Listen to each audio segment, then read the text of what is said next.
great about that, other than trying to help people who are in a state of disease.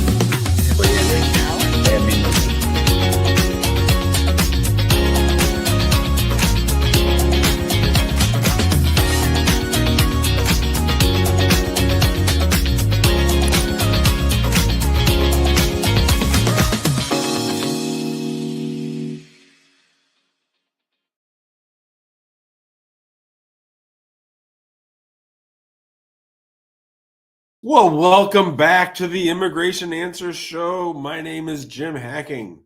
I'm cleaning my glasses so that I can see all of you and take some questions. I'm going to be here for the next hour. I'm an immigration attorney practicing law out of our office in St. Louis, Missouri. We have offices in San Diego and Washington, D.C. as well. How the hell are you doing? How is everybody? Today is Friday. A lot of people probably being off work next week.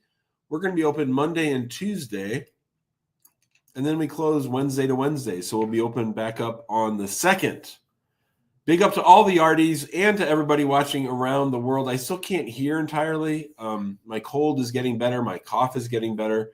Thank you for all the good wishes and the good suggestions on how to improve my situation with my cold. It's good to see everybody here. I'm very happy that we are together with just 10 days left in the year. Christmas right around the corner. I got to think Hanukkah has started by now. Has it? I think it probably has. And the end of the year. I would love to hear how you guys are celebrating the holidays. Jay Cruz asked if anyone's going to make any traditional holiday treats. Arroz a la Valenciana. That sounds very tasty. I think arroz is rice, I think. So that sounds great. Juma Mubarak to all the Muslim brothers and sisters out there. Thank you. Raphael says hello. AJ does too. Kwaku is sending best wishes from Kentucky. Big up to all the Yardies. Speaking of Yardies, today, of course, is a good day. Ryan and Donna are going to reconnect in Jamaica for the first time in 16 years. So we're excited about that. TGIF from Atlanta. We got Maggie here. Paige is here. D Skull giving big ups. Gershon, Path Divergence. My voice is almost back. Thank you, H&M. I'm feeling good. I'm feeling happy. I'm glad to be here with you guys. I've missed you, and I'm glad I'm feeling better. It's good to feel better. I just got off the phone with Amani. She and the boys spent the day at St. Peter's Basilica in Rome. They had a nice time. They're eating lots of pasta, lots of pesto, and lots of pizza. How about that?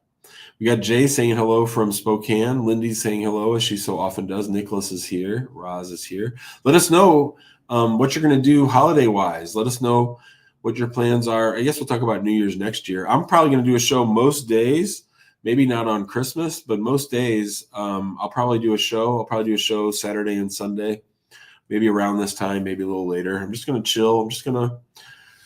I'm going to use these next 2 weeks to journal and plan and pray and meditate and try to get ready for what's coming next year. It's going to be a intense year, I think. And I'm just really trying to talk to the team about sort of maintaining our level head. All right. So we're going to start doing our calls off camera. Starting next year, we're putting in some new procedures. We're going to freshen up the show a little bit, but we're also, given the change in presidential administrations, we're going to stop taking people on camera. And we're going to really, really, really, really, really encourage people to just put their first names in the login. When you log in, just to put your first name, because we don't want anyone to get in any trouble because of anything that happened on this show. So starting now, and we'll formalize this in the weeks to come, we're going to come up with a different process for actually coming into the waiting room, because we want people to sort of understand that this is a public forum, that the whole world can see what we're talking about, that there's recordings of it, that it's all there. And so we're going to try to be more purposeful in how we communicate with people and try to really work hard to make sure that people don't say anything on the show that could come back to harm them. Obviously, this is not privileged. There's no attorney-client privilege here for the things we discuss. This is all public. Everyone can see it. And of course, we know that immigration officers do watch the show. We've had comments on LinkedIn from people and otherwise people who watch the show. So we just want to do a little bit more protection for people. We don't want to get anybody in any kind of trouble because of things we talk about on the show. So we're going to not put people on camera unless they're coming to like totally just celebrate something. They'll have to tell us that ahead of time. We can do that. Like when Priscilla gets her green card, I'm sure we'll have Matt and Priscilla on. But things like that, we're going to just really try to make sure that nobody gets in any trouble. I want to let you know that I got some new Star Wars figures. So I got Greedo. He was one of my favorites.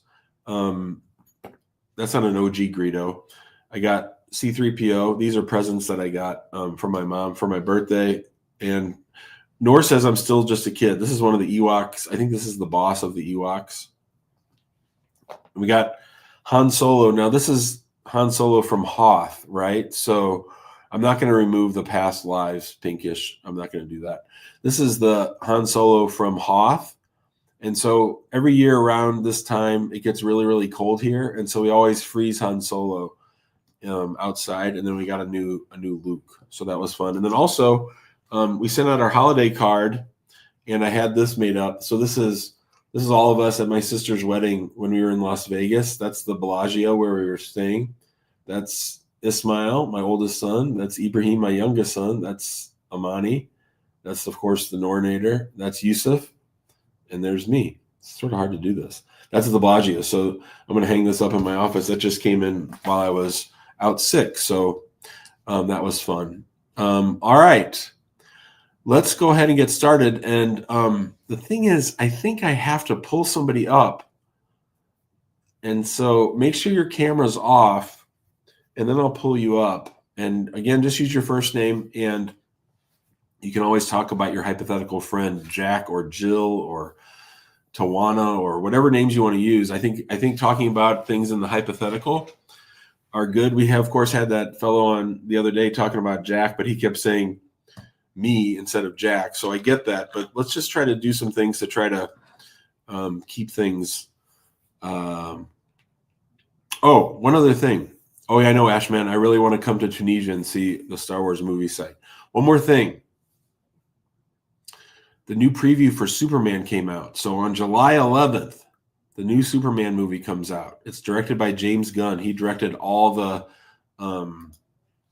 Guardians of the Galaxy movies. And my question for you guys is, why is Superman Jim's favorite superhero? Does anybody know why Superman is Jim's favorite superhero? Now, when I was a kid growing up, Batman was always my favorite. You can't say, Hina. Other people have to guess. Does anybody know why Superman is my favorite superhero? And, Metropolis, Illinois, Nor and I stopped in Metropolis and we went to the Superman Museum. There's a museum about an hour and a half from St. Louis in the small little town in Illinois called Metropolis. It's not at all like the Metropolis in the movies. Does anybody know why Superman is my favorite superhero? Let's see if anybody gets it. And then we'll get to the calls after that. I think the best Superman was Christopher Reeve, and he, of course, broke his neck riding a horse. I need to watch the documentary about him. It's called Superman. Matt says Batman's his favorite. I get that. The reason that Superman is my favorite, that's right. We got it. Right there. See, 60 got it. Because Superman's an immigrant from Krypton. Right. And he's an undocumented immigrant. He didn't have permission to come to the United States. And he saved. I can't wait to see it. Looks like Crypto's in it. The super dog. It's just going to be great. I think we're going to close the office. Christopher Reeve is the only Superman. I think we're going to close the office and go see it on that day. I told my friends I'm going to see it 10 days in a row. I think I could do it. Do you think I could see the same movie 10 days in a row? I think I could. All right, let's go to Chelsea. Hi, Chelsea. Are you there, Chelsea? I can't hear you. Yes. Go ahead. Hi. Glad to see that you're feeling much better today. Thank you. Thank you. Yeah. So I came to the United States in 2015 on an F1 visa, and I never went to school. If you want us to get into the reasons why, we can, but first, for the sake of time, um, I was out of status for 2 years, and then I left the United States on my own, and then I went to the U.S. Embassy to try to reapply for a visa that it got denied. There's no Sure. surprise there. But I was never hit with a ban, and Well, I was you have a 10-year bar, yeah, but I was never hit with that bar when I went to the when I went to the embassy. but you have Uh, it's on you already. It's not getting hit with it. There's no such thing. It's just you can't get a visa for 10 years. okay, so what I was trying to head to was that the embassy held onto my passport for a few days. They canceled my visa without prejudice, and then I've been able to enter the United States again. And I've entered the United States since about, I think, almost a dozen times since that happened. Um, Things changed along the way. I'm now a Canadian citizen, and I typically drive to the border, and I'll go to the United States and I'll come back. And sometimes I've flown into the United States, um, sometimes within the last couple of years. And this year, I got married with my girlfriend, who I've been with for 5 years, who is a US citizen. And we filed the I-130. Um, we actually submitted a couple of days ago. I've been holding on to it for a while. She's been wanting to submit it. I've been saying, let's wait, let's wait. I need to talk to somebody and just find out if this is going to be a problem. But I've actually told people, look, get started and submit. Waiting is not such a good idea right now. So we did that. Um, I'm I'm wondering if I'm still going to need a waiver if I've been able to enter the United States and I've had like the B2 stamp on my passport on one of my visits. So when you came on your F1, Mhm. you had a passport from a different country, Yes, and so after that you became a Canadian citizen. yes, Um, so does that mean that all these entries that you've had into the United States has been on your Canadian passport? yes, that is correct. So you've never had to apply for a visa to enter. You've just done it as a Canadian citizen. Yes. Okay. So have you ever filled out a form or anything after the after you left the United States on the F1? Have you filled out any forms with the federal government that were misleading or misrepresented who you were or the fact that you had been like, did you ever not tell them about your prior entry and your overstay? No, they know. I've actually spoken to some of them about it when I crossed the border on some of my trips. Tell me about that. Okay, so I think being like my situation was a bit different. Maybe so. What happened was when I came to the US, I came in June, and I was supposed to start class in August. And 2 months into my stay in the United States, my sponsor passed, Huh? and so I actually went to the state that I was supposed to go to school in, and I was there for 2 months. And when it became obvious that I had a really good scholarship, so my sponsor was just supposed to cover like a very little portion of the tuition. But when it became obvious that I couldn't afford that, I contacted the PDSO of the school, and then I moved to a different state to stay with an uncle for a while. And while I was there for those 2 years, I didn't really do anything else Yeah, apart but from those. what I'm trying to figure out is after you left the United States, what I want to know is did you ever apply for anything to come or you only came with your Canadian passport and you just got waved through? I did apply for an F1 visa again. So that's where I was getting to. Okay. I did apply for an F1 visa again, which got denied. So at the time, I thought Hold on. On that application, did you tell them about was there anything that you hid? no, was totally transparent about it. And that's why I got Yeah, that's why it got denied. And I think at the time I thought that if it got denied, I was gonna get um, the old one cancelled with prejudice. That's what I thought that was gonna happen. yeah. That didn't happen, and I think that's because when I came and I was going to that interview, I had like a lot of people, including some people who worked for the State Department, vouch for me. I had even the ambassador of the U.S. Embassy from my original country write to the embassy, um, What is your original country? Gambia, Okay. write to the embassy in Canada that I went to, and they did say that if I have trouble applying here and I decide to defer my semester to another semester and I go back to the Gambia, Yeah. that they would talk to the counselor and brief them on my situation. Yeah, but so let's speed up to the question that you want to know, which is this going to be a problem when you go through the adjustment process? I think it is going to be a problem. I think that it sounds to me like you haven't made any misrepresentations. I think they're going to go over all of your entries with a fine-tooth comb, and they're going to try to find something and say that you misrepresented your way into the United States. Mhm. So I think you should be. If I were you, I would, number one, I'd probably have a lawyer go with you to the interview, but two, I'd start working on a waiver case now. Like if have your spouse start thinking about what would it be like if you got deported, if you weren't allowed to stay in the United States, and start focusing on building a waiver case now, because I think you might need it. I think there's a scenario where you don't need it, but I think the chances of that are very small. I don't think they'll believe you. I think they're going to say to themselves at some point, they're going to come up with a way to say that you came back as a Canadian and fooled them, and that you did something wrong, and that therefore you need the waiver. Actually, I am not in the United States. I came to the United States. We got married and I left, and we are going through the consular process. Oh, shit. Since we got married, I did enter the United States one more time, and then I left again. So you're thinking that you're going to handle this in Montreal? Yes, that's been the plan. I do have grad school, and I wanted to make sure I'm done with grad school before I moved. Initially the idea wasn't even to move to the United States. My spouse and I, we've talked about this for a couple of years, Got it. and we've talked about how moving here, and she loves it here and I love it here.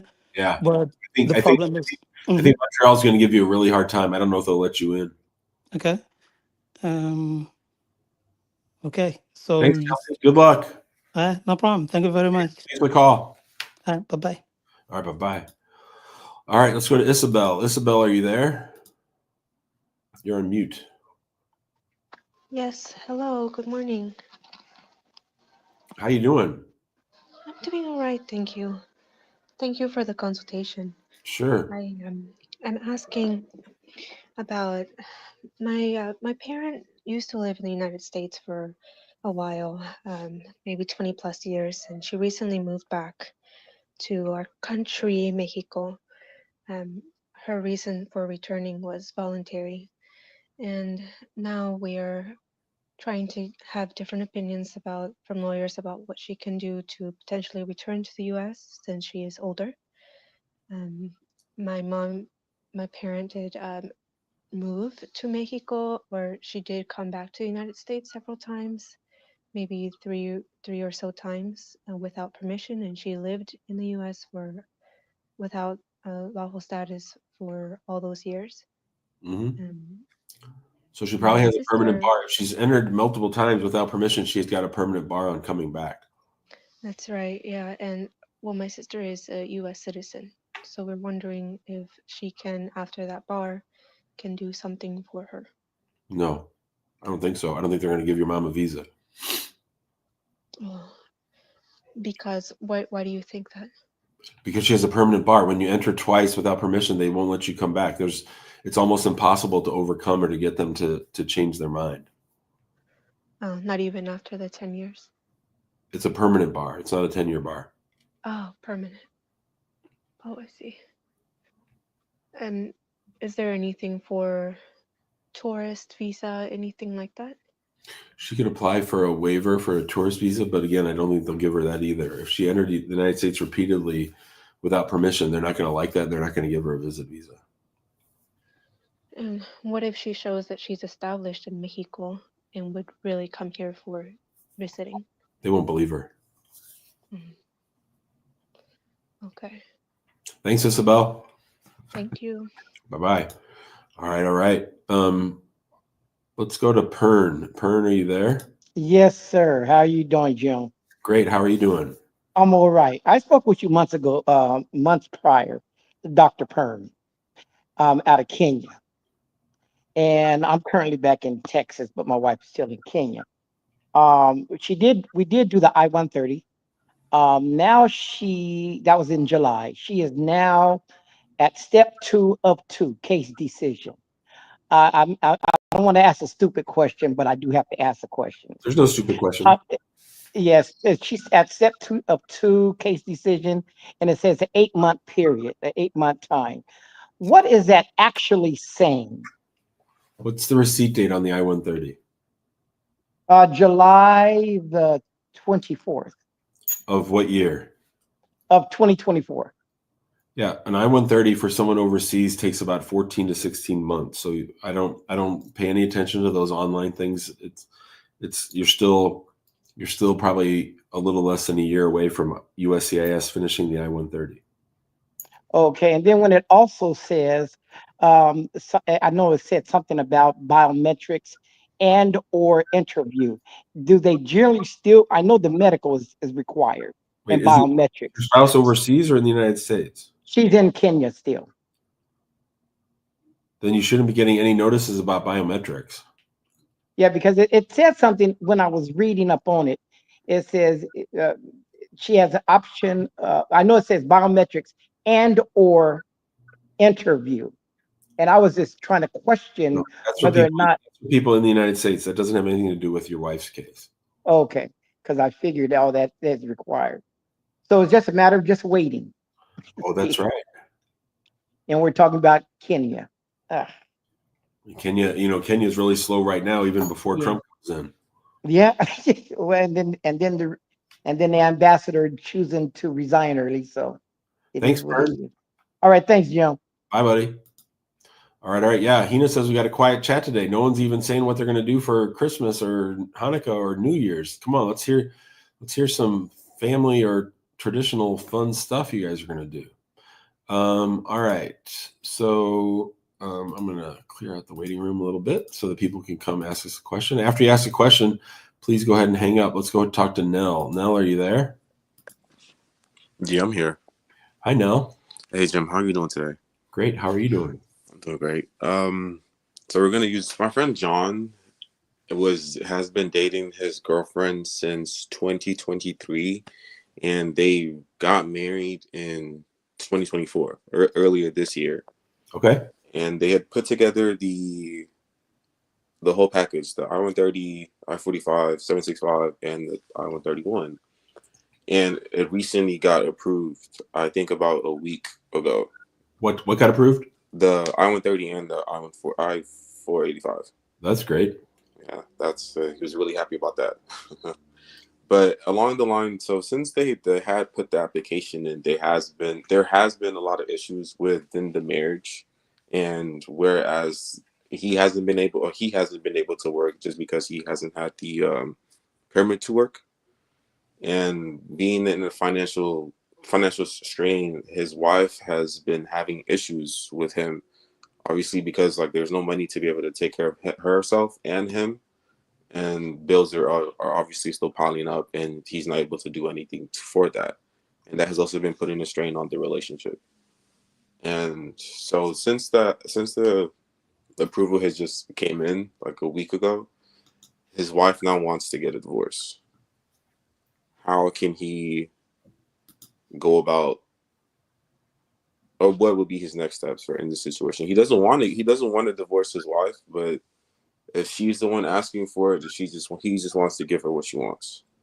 What's the day of the marriage? April 20th. April 20th of 2024? Yes, sir. Jesus.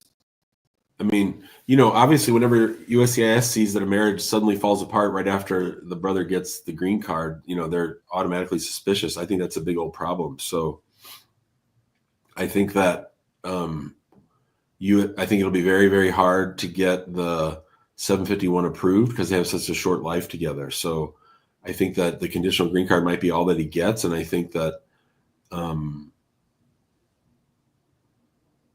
I mean, from an immigration standpoint, this case is in trouble. Okay. So what would you advise him to do? I mean, they have a business together. They have, I forgot what else they put in what they have together, but yeah, I don't know what to tell him. So the question is whether or not the marriage was valid at inception, whether it was done for love, and whether or whether it was done to get an immigration benefit. So if she has decided that she doesn't want to be married anymore, but is willing to help, I think that there's still a path for him to get a 751 later. I would try, April to November and divorce being filed right after the green card gets approved, that's a pretty bad fact pattern. If they could slow things down a little bit. But if she's on board and wants to help, doesn't want to screw him, I think there's a way for this to work, but it's going to be really tough. What would be the way? If she's willing to, when the time comes, swear under oath that this was a real marriage, sign a long affidavit that, yeah, my marriage to John was real. We had every intention of living together as spouses for the rest of our lives. And I know the timing looks shitty, and it looks like as soon as he got his green card, we got divorced. But the fact of the matter is, it was a real marriage. I loved him, he loved me, and it just didn't work out. And and then add in all the other evidence. I think it's still approvable. It's just going to be really tough. Okay, I would want to hope that she is still willing to help, but obviously I don't know what's going on in that marriage. But I just wanted. I know I've been following you a lot on TikTok, and I wanted to. I probably have more content about this on the YouTube channel than anything else. 751 solos. I talk about it all the time. So, like I said, for me, these cases always come down to red light, yellow light, green light. Red light, they want to stop the person from staying in the United States. They want to kick them out. Yellow, they don't care, and green, they want to help. So if we can get her to green, there's a chance, but the timeline absolutely sucks. Okay. What would be beneficial for the timeline? Is there anything that we could do on the timeline, or she's done? She's done. I wouldn't play things around just to maintain the timeline. You just got to go with the facts on the ground. Correct.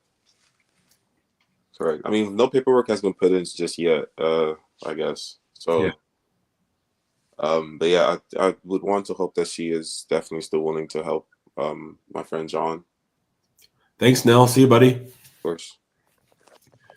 Out. All right.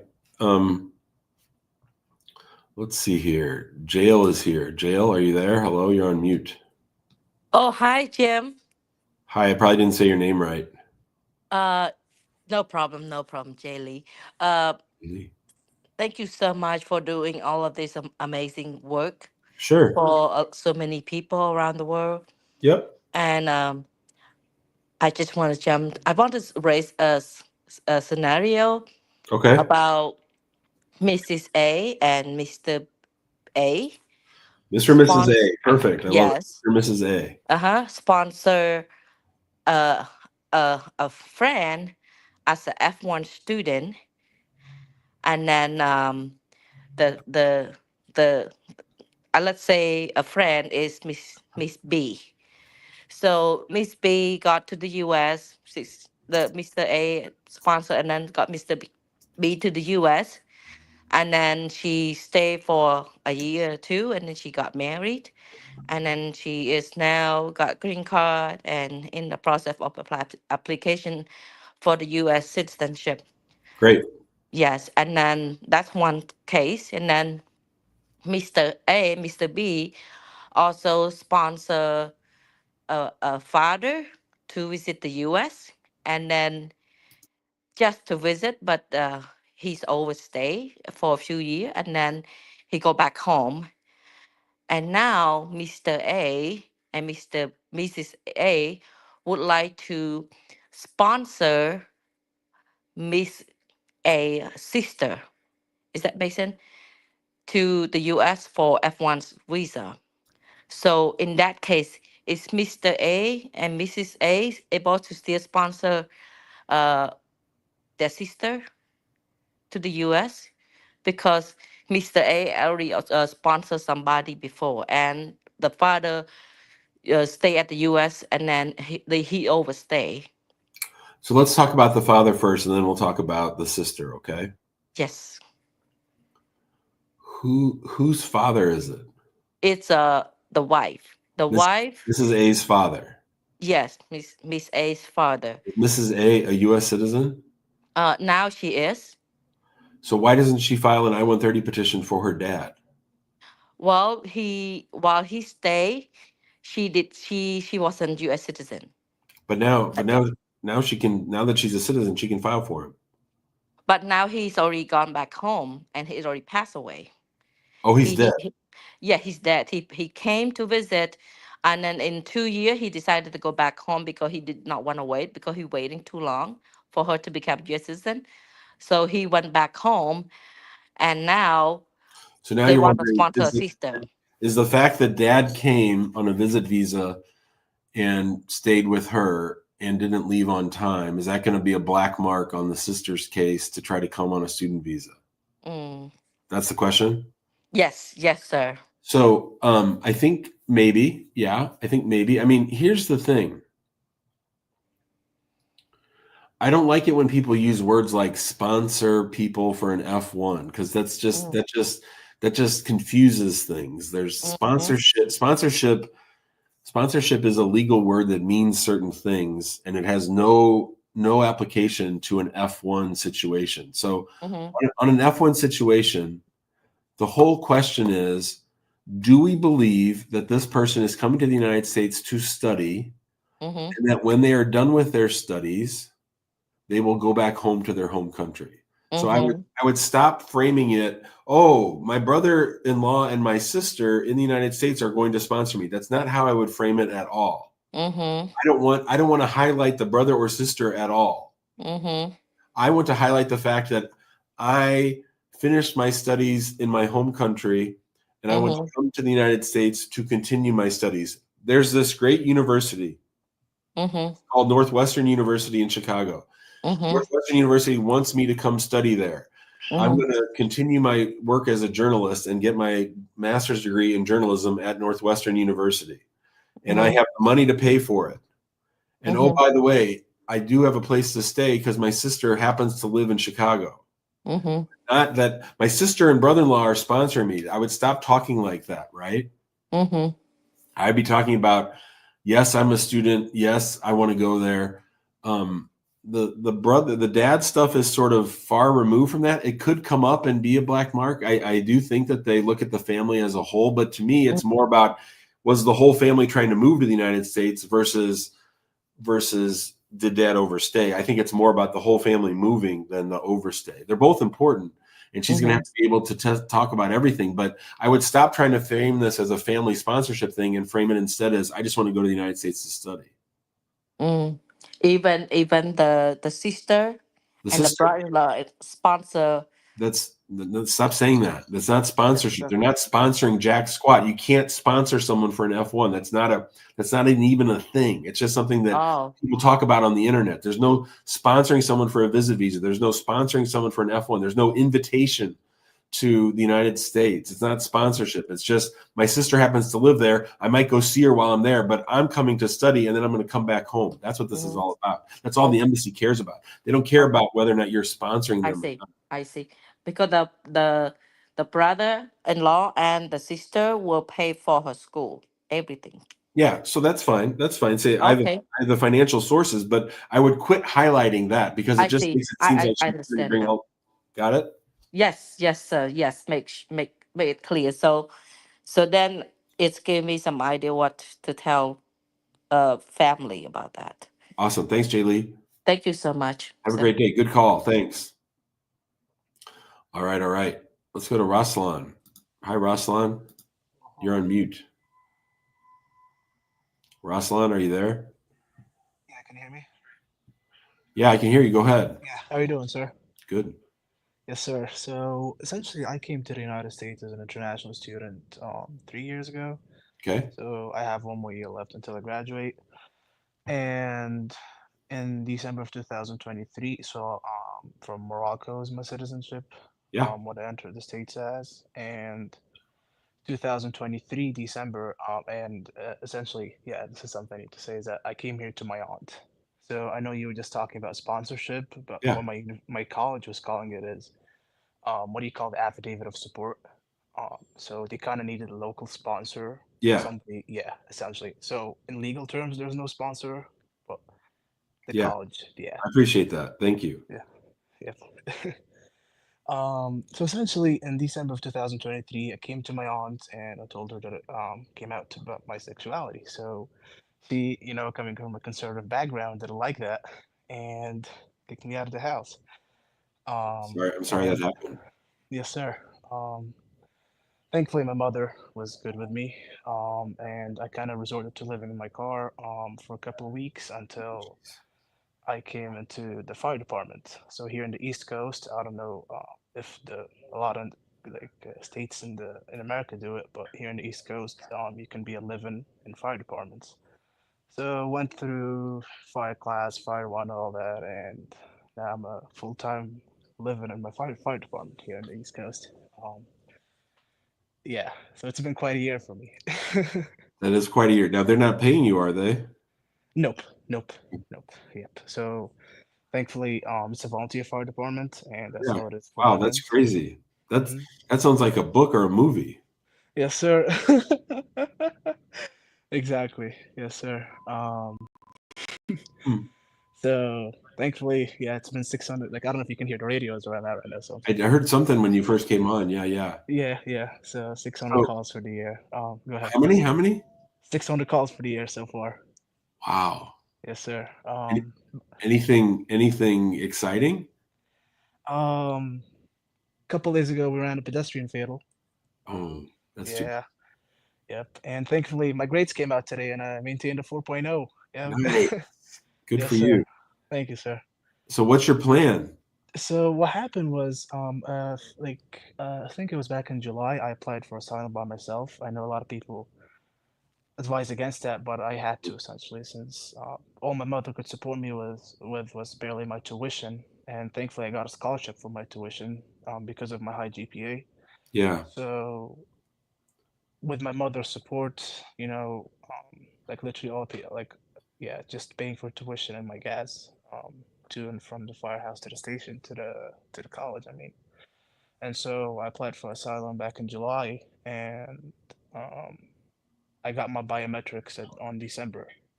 And essentially, my question is, I'm sorry, I know it's quite a story that I have. No, it's fine. Yes, sir. And essentially, and if we got a call at any point, excuse me, I'm Yeah, I'll understand. you Well, you'll Ruslan, hear it. to that point, make sure to send me an email. I want to stay in touch, okay? Okay, sir. So Yes, sir. send me an email. Say this is Ruslan. Okay, what's your question?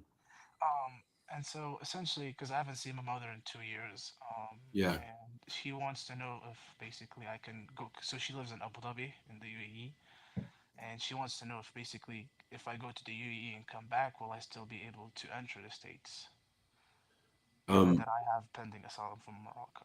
is your F1 visa stamp expired? It expires in 2026. And you're still in school? Yes, sir. Yep. My 20 is valid and all that, thankfully. Yeah, good. Send me an email. We'll talk about it. I think that might be okay. You're not going to go to Morocco.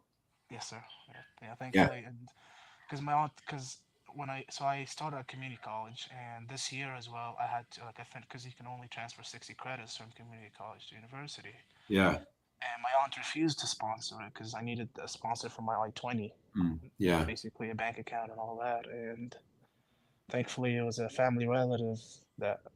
Yeah, it's just like that's how it is in life when you see all the doors shut off in front of you. Just a magical door opens, and thankfully I found his name. Yeah, thankfully he was able to sponsor my 20, and yeah. Well, I'll send you an email, sir. Thank you, Ruslan. We'll see if we can help you out, okay? I appreciate it. Thank you very much, sir. My buddy, what a lovely call. Oh my gosh, that was something. What a great philosophy that kid has. Found a way, kicked out of the house for being gay. Firefighters take him in. I mean, this is like a movie. And do you hear what he said about closed doors and open doors? That was cool. I like that a lot. Superman's here. Hello, Superman. Can't hear you. Oh. Hi, good afternoon, Jim. How you doing? Good, how are you? Good, what's up? Good. So I've just sponsored my father for a green card. He came in on a B1 visa on January 25th. And he decided to stay, so I ended up filing for him on April 1st. He scheduled his biometrics on June 10th. He went in and got them done. And then his work card and his travel document were approved on July 20th. And then since since August 2nd, he left the country using the travel document. And he hasn't been back since. So it's been like close to 6 months. And I was just wondering, because now he wants to re-enter, especially considering the new administration is coming in. And I was wondering, because he's been gone for so long, if he would have any issues with that. When is the 6 months up? 6 months. Well, I think he was given advanced parole valid for 1 year. Right. But When did he leave? I'm sorry? When did he leave? He left on August 2nd. So he's going to be back. Like, he needs to come back now. What's he waiting for? Oh, he's just he's just with his parents in his country. So if he were to come back now, because he's been gone for almost 6 months now, would it be better for me, the petitioner, U.S. citizen, to enter with him? Can he advocate for himself? Yes, he can. Yeah, no, I don't think you need to enter with him. Just have him come back soon. Have him come back before January 20th. Okay, and then would it be okay if he came like January 18th, or should he come back earlier? No, tell him to quit dicking around and get his ass back here. If he wants to get a green card, get his ass back here. Okay. Thank you very much, Jim. I appreciate it. Bye, Superman, son of Thank Jor-El. you. See you, buddy. All right. That was the original Superman. I didn't know he was a viewer, but I'm glad to know that he is. Matt, hello. Hello. Thank you for taking my phone call. Of course. Let's see. I guess I'll have to give you some background. So married. My spouse entered the country back in 2005. We met in 2018. We married in 2021 after we were living together for about 4 or 5 years. Well, I'm sorry. Anyways, after we were living together for a while. So my question has to do with, so he was undocumented, and he, what is it I'm trying to say? He was in removal. We used the military parole in place option. Okay. And our I-130 got approved, and then we had to get the parole in place. We exercised that option, and it got dismissed. And then we submitted, and then he got his status, but they only issued the status in 1 year increments. So, and then once he got his status, we submitted the 485, the 864, Yeah, and the 751. I think it's called the EAD, whatever number that is. 765. Okay. And that's been in process for now about 13 months. Anyways, my question has to do with this 693. Because we were following the guidance that everybody had been providing, which was wait until you get the interview notice for the 485, and then go ahead and do the medical. So we're expecting to get the interview notice soon. So do you recommend that we go ahead and start, like he has an appointment with the civil surgeon next week to go ahead and do the 693. Do you recommend that we do it now? I'm sorry, we're not going to get the interview notice. We're going to get the RFE now because the interview notice went away. My understanding, because we didn't submit the 693. So anyway, so my question once again is, do you recommend that we just go ahead and do it now, or do we wait until we get the request for evidence? Did you get an interview notice? No, and I apologize for saying that. No, okay, that's okay. But you think maybe it's coming soon? Well, based on the processing time, it says for this area, we're out of Boston, so it's like 14 and a half months. But your case isn't a typical case. No, it's not. I would sit tight. I would say this is what I would do. I'd call around. I mean, if he has an appointment, you might as well go ahead and do it. I mean, unless I can easily cancel it. So yeah. So I mean, they've changed the rules on what they accept so many times. I have to admit that I'm not entirely up to speed on it, but I think they're good for 2 years now. So I don't think your interview is going to be more than 2 years from now. So I think you should be fine. Okay. I think either way is fine. If you go ahead and do it, it should be cool. Okay. The other thing has to do with his employment authorization document. So since they only issued his status in 1 year increments for the military parole in place, so we did send in. We have to do it via the I-131. So we did submit it about 5 months before it was going. When we submitted a renewal. About 5 months before it was going to expire, but then that time came and went, and there was no action on the renewal. So, do we need to worry about that? I think you're asking me the wrong question. I think there's a different question you should be asking me. Oh, okay. I think you should be asking me, Jim, do you think this case is messy and that we should maybe think about suing them to get the work card or the green card as fast as possible? That's the question I would be asking. Oh, okay. So do you think we should be suing them? Yeah, I do. Oh, okay. How long has the 45 been on file? They received the fingerprint fee November 2023. Okay. So we got married May 2021. And then we submitted the I-130 in June, 1 month later, and then that got approved about 22 months later, which was probably a little bit outside of normal processing. Yeah. But once again, though, they probably just didn't like his case because he entered without inspection. That's right. So and then we moved to get that dismissal, and that was really fast. And I actually tried getting your office involved with that, but I was told that you guys don't want to piecemeal things. Maybe I just didn't ask my question correctly, but that's fine. That's probably true. That sounds like something I would say or we would say. I'm sorry, anyways, though, I threw you off. But I'd be more than happy though I wasn't expecting you to say. I thought you were gonna say something like, yeah, don't worry about the I-131, like because his work card did come, but it just had a short shelf life because it was only good for 1 year. Here's what I'm thinking. One, we know the I-130 is disconnected from the 485. We know that we're needing them to do some higher level thinking, which they're not always very good at doing. And I don't say this to be alarmist, but also I don't know what a Republican Congress is going to do with the Defense of Marriage Act and same-sex petitions. Okay. So to me, for all those reasons, and PIP is always, even regular military PIP is always something that sort of confuses people. So I would think that a lawsuit might be very helpful here. Okay. I wasn't expecting you to say that, but I'm totally open to it. Yeah. So just email us and we can go from there. Okay, I will do that. Okay, thank you, sir.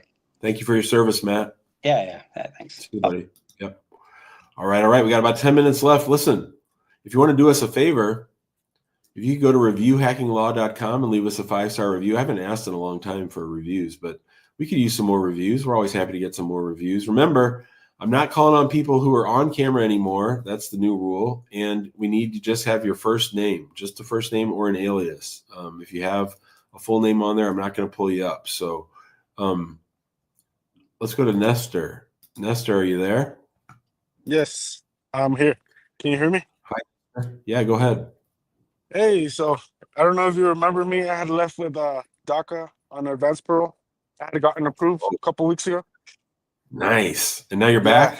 I'm back. And Fuck yeah. man, they made it rough for me. I was there like 2 hours. Oh, tell me And what happened?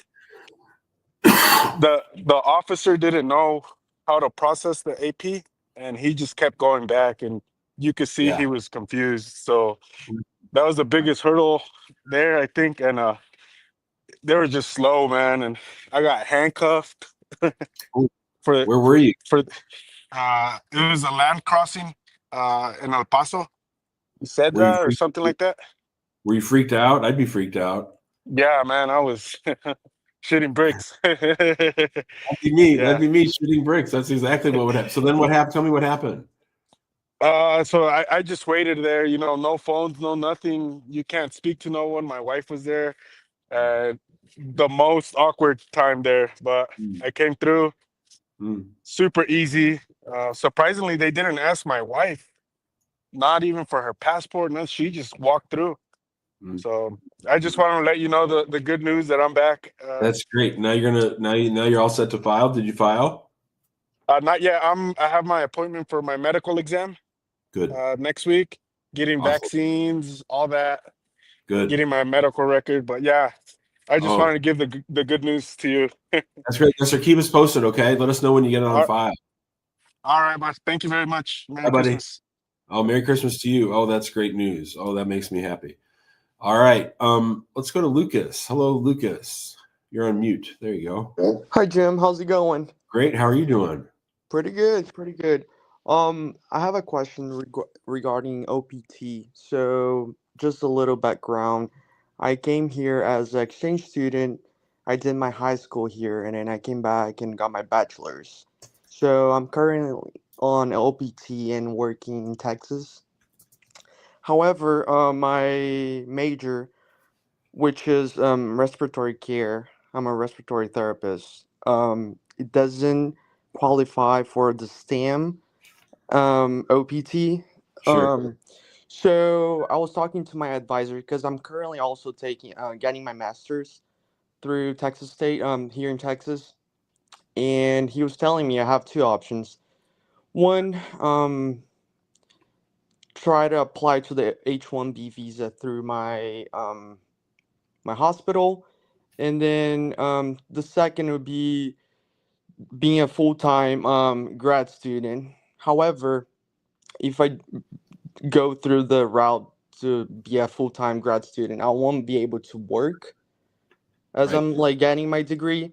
Right. So I honestly don't know which one. I haven't talked to my hospital yet about the H-1B visa, but he was telling me that the deadline for the application for the H-1B visa, it's around April. A little earlier. You got to get started earlier now. Yeah, February, March. February, March. Yeah, perfect. So, I just want like, what's the best advice from you on what I can do regarding that? So I have a whole little book that I wrote on this called Staying Here. It's all about this exact question. If you email us, we can send it to you. Okay, perfect. Is your hospital affiliated with a university at all? No, it's not. Okay.